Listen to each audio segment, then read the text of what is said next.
Уште во првите изданија на вестите на Канал Плюс рековме дека денеска ќе позборуваме за традицијата на носење на мартинки, односно на раквици сплетени од црвени и бел конец. Овде со мене е господинот Иван Котев, со кого што често разговараме кога имаме некои дилеми во врска со некои прашања дали се дел од нашата традиција, дали припаѓаат на оставштината од нашите предци и како се применувале истите тие, да не речеме, символики во минатото.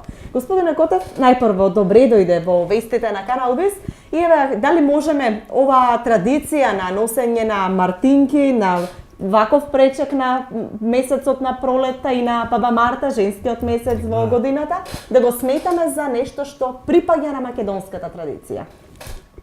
Прво добро најдов и поздрав до гледачите на ТВ Канал ВИС, телевизија која што ја шири културата, фолклорот, просветата дури на сите во новие наши простори, зашто јас од срце им благодарам. Сега вака. Македонскиот народ и не само македонскиот, во однос на животот, на промените во животот, кој што се обновува во циклуси, секој пат наоѓала одредена символика.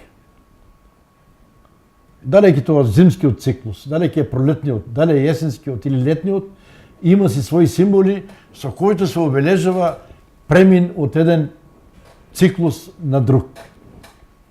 Сега конкретно сакаме да кажеме за мартинките што ги викат сега, меѓутоа едно време ги викаме ние канори или канури. Јас кај нас во Робово, да речеме, во моето село и во другите канори ги викавме.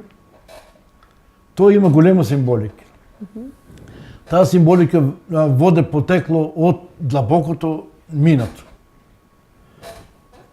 И моите дедовци и баби носеле, и мајка ми и татко ми носеле, и јас како дете носев канора на левата рака, односно на десната рака. Ги носевме 40 дена и на 40 на денот ги остававме на Марков камен, имаше еден меѓу Моноспитово и Банско.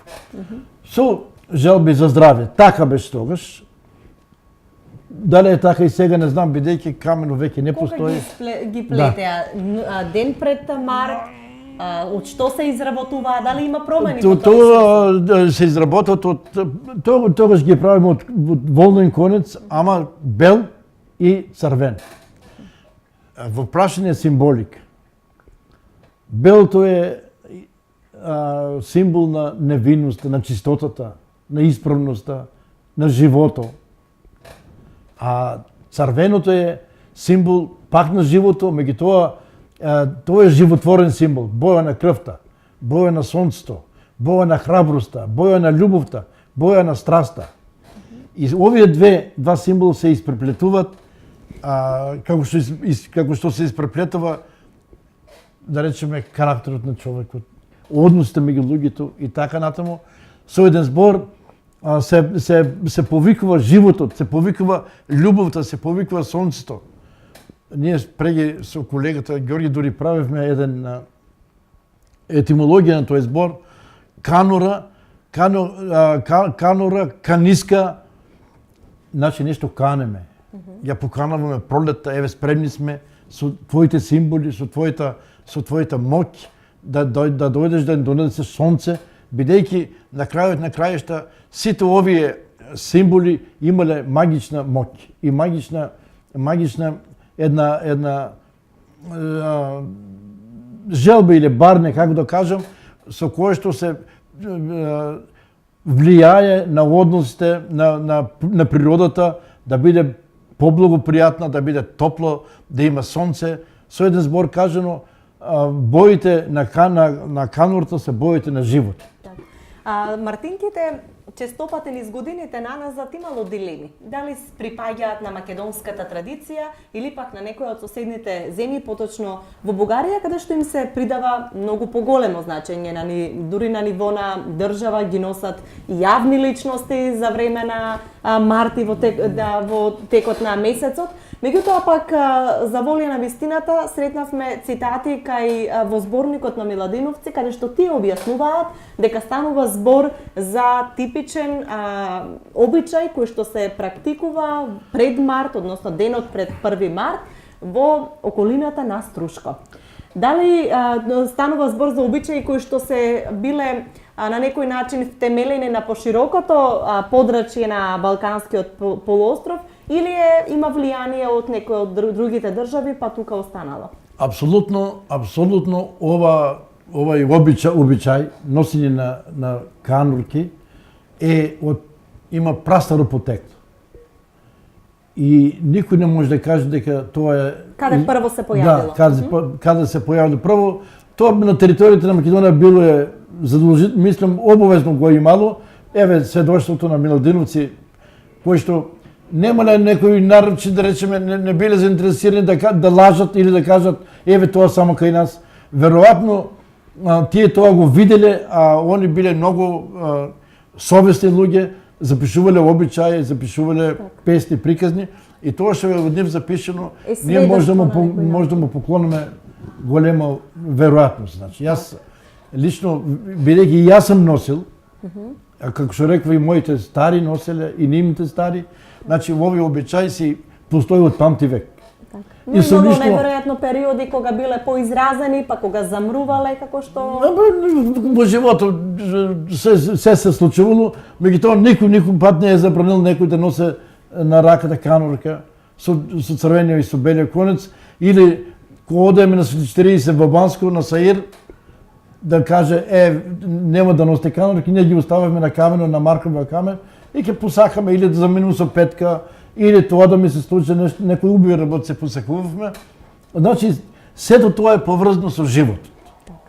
Црквата во периодот што измина имаше неколку пораки дека носењето на мартинките поврзано со паганските обичаи, дека верниците не би требале да ги практикуваат, да ги изработуваат, но сметате ли дека тие пораки со нешто ја иштетат на традицијата или пак практикувањето оди во полза на христијанството? Имаат ли доперни точки? Ја навредува ли христијанската вера? Јас мислам дека традицијата е дел од културата и од етнологијата со еден збор на културата на еден народ. Значи, ако имало мартинки во нашата убава Македонија, ние треба се гордееме с тоа, затоа што тоа е едно автохтонно, едно самобитен обичај. А меѓутоа гледаме дека и кај другите балкански народи тоа се практикувало, не само наш. А со ништо не гледам никој пат не штетило. Тие што носеле канурки биле добри христијани, оделе во црква, посветувале се на сите обичаи, ги славиле сите празници, ги поштувале сите светци, го поштувале на нашиот Бог Исус Христос. Јас мислам дека тука нема нешто лошо, ние не може да го негираме паганството, бидејќи паганството било пред христијанството. Навистина, христијанството е многу понапредна религија во поглед на хуманоста и на се. Меѓутоа, во коренот на нашиот народ, нешто што има во кодот, во генот, што е всадено, тоа многу тешко се искоренува. Така и со курбанот, да речеме, еднаш пак го тоа рековме, и ќе правиме, ако треба, посебен обед, тие работи се одлика на културата на еден народ.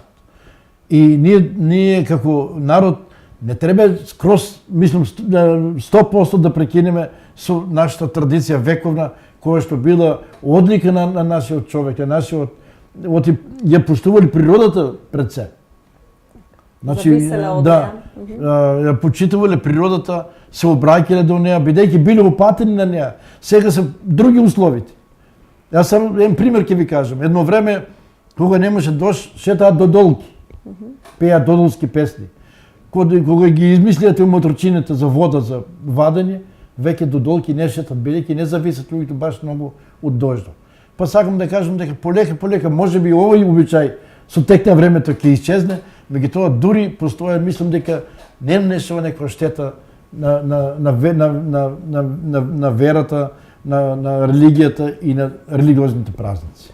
Ви благодарам многу за вашето гостување. Се надевам дека успеавме преку овој краток разговор да разјасниме дел од оние можеби полемики кои што се јавуваат, дали мартинките се дел од традицијата или не и дали треба ние да ја продолжуваме таа традиција. Почитувани гледачи, ние продолжуваме со останатите содржини.